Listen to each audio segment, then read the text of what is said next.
it's going from this high to this low, all of a sudden doubting everything you thought about yourself. And now you're walking around sometimes feeling like an imposter, that maybe you didn't deserve that promotion. And this is a scary thought. And the feeling that you can't ask for help because it might be some kind of sign of weakness, that you might be making some kind of negative thought about why you got the job in the first place.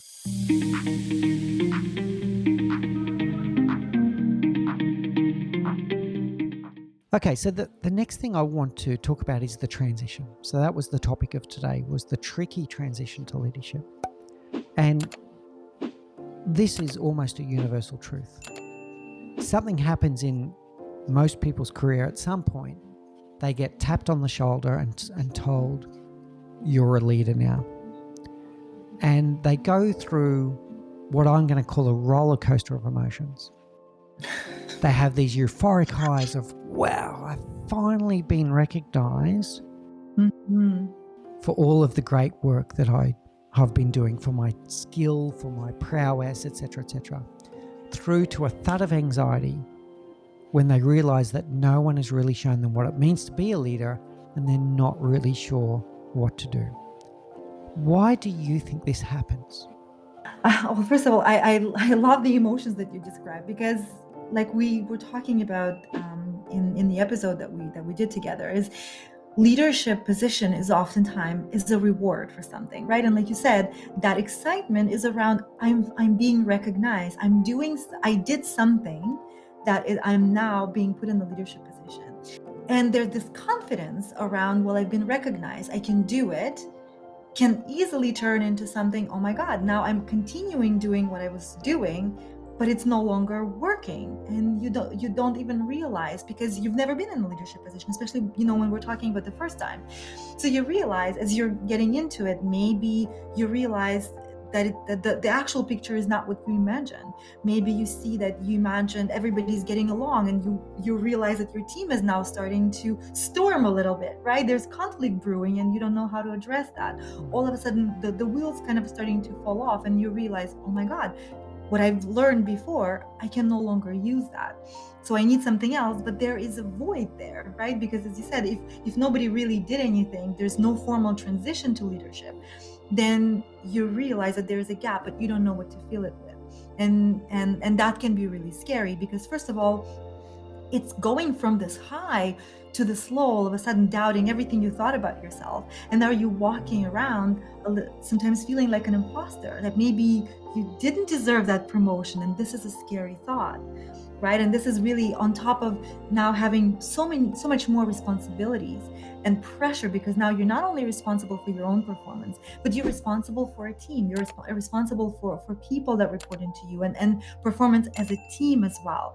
And that can be really scary. And it can be isolating as well, because now who do you go back to and say, maybe I need help here? The first thing I heard is that what got you here will not get you there, right? Mm-hmm. So what's worked for you before will not necessarily be the things that you need to do now. That rule applies to any transition in leadership. So as you go higher and higher in organizations, what you've been doing no longer is what you need to do next.